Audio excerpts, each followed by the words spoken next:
চোখের পানির বড় দাম বাজান, আল্লাহর কসম, মুখের হাসির চাইতে চোখের পানির বড় দাম।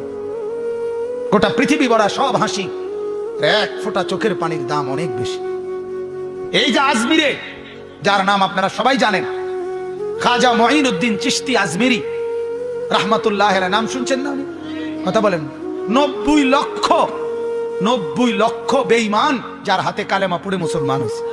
9 লাখ না, 9 লাখ না, 90 লাখ। এই বড় পীর, আরে এই খাজা মঈনুদ্দিন চিশতি রাহমাতুল্লাহ আলাইহি, উনি একদিন 15 দিন সফর করে এসে ওনার মাকে বলছিলেন, মা, এই 15 দিনে আপনার সন্তান, আমি আল্লাহর দিকে মানুষকে দাওয়াত দিতে গিয়া মা, প্রায় 7 লাখ মানুষ আমার হাতে কালেমা পড়ছে মা। তখন কিতাবে আছে, আমি নিজে কিতাবে, উর্দু কিতাবে পড়ছি। খাজা মঈনুদ্দিনের মা বলছে, মঈনুদ্দিন, আল্লাহর কসম বাপ, এটা তোর জবানের বরকত না, বরং এটা আমি মায়ের পবিত্র দুধের বরকত। বলছে মানে মা?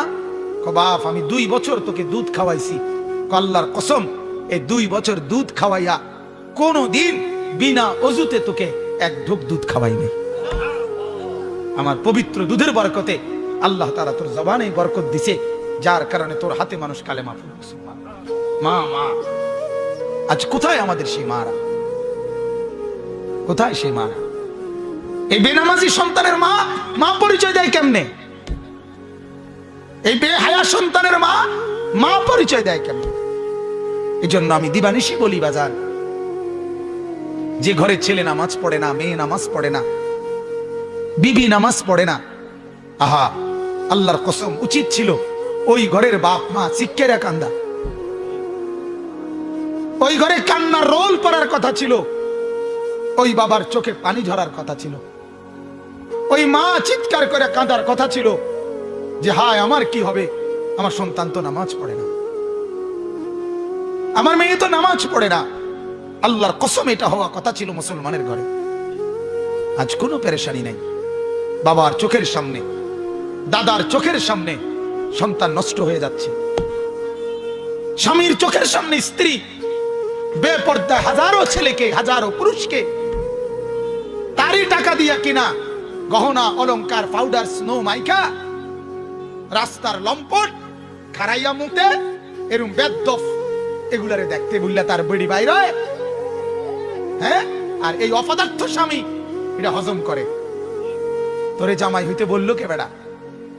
আত্মমর্যাদা যার নাই। হযরত সাদ ইবনে আবি ওয়াক্কাস, একজন সাহাবী রাদিয়াল্লাহু তাআলা আনহু, একদিন বলছিলেন যে আল্লাহর কসম, আমি যদি কোনোদিন 1 মিনিটের জন্য দেখি আমার বিবিকে কোন ভিন পুরুষের সাথে অন্যায় অবৈধ কোনো কথা বলে, আমি সাথে সাথে তার গর্দান ফেলে দেব। আল্লাহর নবী সাল্লাল্লাহু আলাইহি সাল্লামের হাদিসে আছে, নবীজি শুনে এই কথা বললেন, সাদ, তোমার আত্মমর্যাদা যদি এরকম হয়, আমি মুহাম্মদের আত্মমর্যাদা তার চাইতে বেশি। এরপরে বললেন, সাদ, আমার মাওলার আত্মমর্যাদা আরো বেশি। আমার আল্লাহ এমন অশ্লীল, এমন বেহায়াকে 1 বিন্দু রহম করবে না, 1 বিন্দু ছাড় দিবে না। যুবক, প্রতিটা নজরের হিসাব তোমাকে দিতে হবে। ভাত খানার নাম জিন্দিগি মনে করো না। হ্যাঁ, সারাদিনে ভাত কতটি খাও আর টুটু টুটু করে ঘুরো, অসুবিধা কি? হ্যাঁ, এটারই জিন্দিগি ভেবো না। জীবন মানে মোবাইল একটা, জীবন মানে একটা মোটরসাইকেল, হ্যাঁ, জীবন মানে সিবা ফ্যান, জিন্দিগি মানে এই মাথার চুল এগুলারে শয়তানের মতো কাটা, এগুলো জীবন কয়, এগুলারে জিন্দিগি বলে? বলেন পৃথিবীর কোন বইয়ে এগুলারে মানুষের জীবন বলে? মোটরসাইকেল, মোবাইল, সিবা ফ্যান, টুটু করে ঘুরে, রাস্তার পাশে মেয়ে হাঁটে, তুমি পিছে পিছে সামারের মতো, হ্যাঁ, ছাগলের মতো তুমি পিছে পিছে হাঁটো, অপদার্থ কোথাকার। এটা কোনো জিন্দিগি হইলো? এই জিন্দিগির চাইতে মরে যাওয়াই তো ভালো ছিল বেটা। কয় নারী দিয়ে তুমি চলবা? হ্যাঁ, কয়জন বেড়ি দরকার? কথা বলেন না। একটা ছেলের কয়টা বেড়ি দরকার? আস্তাগফিরুল্লাহ। গুনাহের মধ্যে ডুবে গেছে, নাফরমানির মধ্যে ডুবে গেছে ছেলেরা, অস্থিরতার মধ্যে ডুবে গেছে।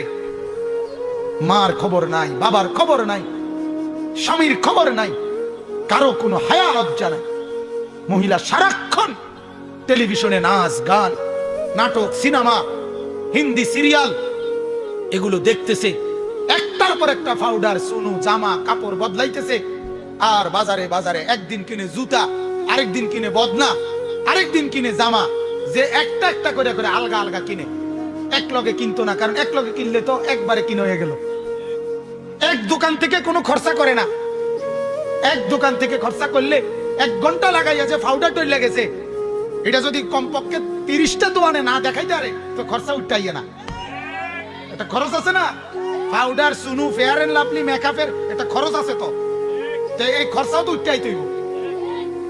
হ্যাঁ, বলেন নাউজুবিল্লাহ, বলেন নাউজুবিল্লাহ। আমার মাকে জিজ্ঞেস করেন, আপনার মেয়েকে জিজ্ঞেস করেন, কারে দেখাও? তোরে যারা দেখে ওরা তো দুশ্চরিত্র, লম্পট, আরে মুদ্দা ফানি লয় না, দুর্গন্ধওয়ালা যাদের ফ্যান, এরম অসভ্য, এতে দেখতে লাভটা কিটা? কথা বলেন না কেন? কোন ভালো মানুষ দেখে? কোন নামাজি লোক দেখে কোনদিন? কথা বলেন। কোন বেহায়া নারীকে কোন নামাজি দেখে কোনদিন?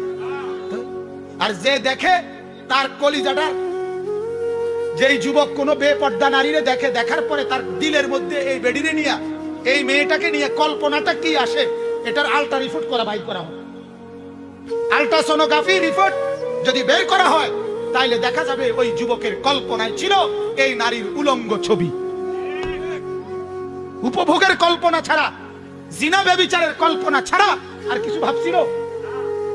এটাই তো রিপোর্ট আইবে, ঠিক কিনা বলেন? আল্লাহ যদি বলে, বান্দা আমার দেওয়া চোখে আমার ঘর কেন দেখলাম? আমার দেওয়া চোখে গত 1 বছরে কোনোদিন আমার কোরআনের একটা পৃষ্ঠা কোনোদিন কেন দেখলা না? আপনি কি বলবেন? কি বলবেন? বলেন। অলিসানান, আল্লাহ তাআলা বলেন, আমি কি তোমাকে একটা জিহ্বা দেই নাই? বলেন দিছি কিনা? আল্লাহ যদি বলেন, বান্দা আমার দেওয়া এই জিহ্বা, এর বিনিময়ে আমি কি একটা জিকির পেলাম না? আমার নামটা কি একটাবার উচ্চারণ হতে পারলো না? আপনি কি বলবেন? বলো না ভাইয়া। আজ সারাদিন যার মুখে একবার মালিকের নাম উচ্চারণ হলো না, তুমি কি জবাব দিবা? এজন্য মনে রাখবেন, সুম্মা লাতুসআলুন্না ইয়াওমাইদিন আনিন নাঈম। আল্লাহ তাআলা এই কথা স্পষ্ট বলছেন, আমার বান্দা আমার দেওয়া প্রতিটি নিয়ামত আমি আলাদা আলাদা আলাদা আলাদা তোমাকে জিজ্ঞেস করি। হাদিসের মধ্যে আছে, আল্লাহর নবী সাল্লাল্লাহু আলাইহি সাল্লাম বলেন, সাহাবী ও হযরত ওমরকে বলছে, ওমর, জিন্দেগিতে যতটা খেজুর খাইছো, প্রত্যেকটা খেজুরের শুকর কি আদায় করছো? আল্লাহ তাআলা সেটা জিজ্ঞেস করেন। আল্লাহর নবী বলছে, ওমর, জিন্দেগিতে যত ঢোক পানি খাইছো, প্রতি ঢোক পানির নিয়ামতের শুকর কি করছিলা? আল্লাহ এটা জিজ্ঞেস করেন। আপনি কি ভাবছেন? আল্লাহ তাআলা এখন ছেড়ে দিয়েছেন, আল্লাহ বলে রাখছে, দেখা আল্লাহ নিজে বলছে, ইন্না ইয়াউমাল ফাসলি কানা মিকাতা। আমি তোমাদের ভালো মন্দের পার্থক্য, ন্যায় অন্যায়ের পার্থক্য, সৌভাগ্য দুর্ভাগ্যের পার্থক্য করার জন্য মিকাতা, একটা ওয়াক্ত, একটা সময়, হাসরের একটা মাঠ, কিয়ামতের একটা সময়, পরকালের একটা বিচার দিবস নির্ধারণ করে রাখছি। এই জন্য না এখন মাতি না। কথা বুঝেন নাই আপনি? আল্লাহ বলেন, আমি এমনি খাইতে দিছি। এই দুনিয়াটা আল্লাহর একটা আম দস্তরখান, মানে খোলা দস্তরখান। এই জমি আল্লাহ বলেন, এটা আমি বিছায় রাখছি, দেখো না দস্তরখানের মতো, এটা আমি খুলে রাখছি, সবাইকে এখানে ভোগ করার অনুমতি দিছি। ডাকলেও না ডাকলেও, মানলেও না মানলেও, সেজদা দিলেও সেজদা না দিলেও, মুসলমান হলেও কাফের হইলেও, এমনকি মানুষ হোক জানোয়ার হোক, সবার জন্য আল্লাহর এই জমিনে উপভোগ করা, দুনিয়া ভোগ করা, জমিনের সম্পদ ভোগ করার অধিকার আল্লাহ বলেন আমি সবাইকে দিয়ে রাখছি। এজন্য রোদ বৃষ্টি, আলো বাতাস, আগুন পানি, সকাল দুপুর, আলো হাতা বাতাস, সবকিছু সবার গায়ে লাগে, উপভোগ করে। কিন্তু আল্লাহ বলেন, কসম বান্দা, আমার আখিরাতের নিয়ামত, আমার জান্নাতের নিয়ামত, সেজদা ছাড়া, কোরআন ছাড়া, গোলামি ছাড়া, বন্দেগী ছাড়া 1 ইঞ্চি 1 সুতাও কাউকে দেব না। এখন খাও, এখন দুনিয়া ভোগ করো, অসুবিধা নাই। তুমি যেমন দুনিয়া ভোগ করো, জানোয়ারও তো দুনিয়া ভোগ করে। কথা বলেন। গবেষকদের কথা হলো, প্রকৃতি গবেষক যারা, প্রাণীবিদ্যা গবেষক যারা, একটি হাতি একদিনে 250 কেজি 250 কেজি খাবার খায়, 90 লিটার পানি খায়। আপনার চাইতে বেশি না কম? একটি তিমি, সাগরের একটা তিমি, 200 জন শক্ত সামর্থ্য পুরুষ এক বেলা যেই খাবার খায় মাছ গোস্ত, একটি সাগরের তিমি এক বেলা এক ঢোকে এক লোকমায় তার চাইতে বেশি খাবার খায়। তাহলে আপনি কি দুনিয়া বেশি ভোগ করতেছেন? কথা বলেন না কেন? বাঘ, ভাল্লুক, চতুষ্পদ জন্তুগুলো দুনিয়া তার চাইতে বেশি ভোগ করতেছে না? তো আপনি বেশি কি পাইলেন? আপনার বাড়ি যদি হয় 20 শতক জায়গা, রয়্যাল বেঙ্গল টাইগারের বাড়ি পুরা সুন্দরবনটা, কথা বলেন না কেন? পদ্মার ইলিশের এরিয়া পুরা পদ্মা নদীটা, তাহলে আপনি বেশি কিতা? আপনি কিতা বাড়ি লিয়ে ফুডাঙ্গিরি মারেন? কথা বলেন না কেন? আপনি বেশি কি পাইলেন? আল্লাহ তাআলা বলেন কুল মাতাউদ দুনিয়া কালিল। আল্লাহ বলে বান্দা তামাম দুনিয়াটাও যদি তোমাদেরকে দেই তাও তো কালিল, সামান্য, সামান্য, কিছু না। ওমাল হায়াতুদ দুনিয়া ইল্লা লাহবুন ওয়া লাইব। আল্লাহ বলে দুনিয়া এটা তো খেলতামশা। অর্থাৎ বান্দা বিল্ডিং করে, আল্লাহ কয় তামসা করে। কি করে? তামসা করে, তামসা। এতে জমি কিনে, আল্লাহ তোমার তামসা না। সেজদা কই? গোলামি কই? বন্দিগি কই? জিকির কই? আখিরাত কই? যাকাত কোথায়? হজ কোথায়? আমার গোলামি কোথায়?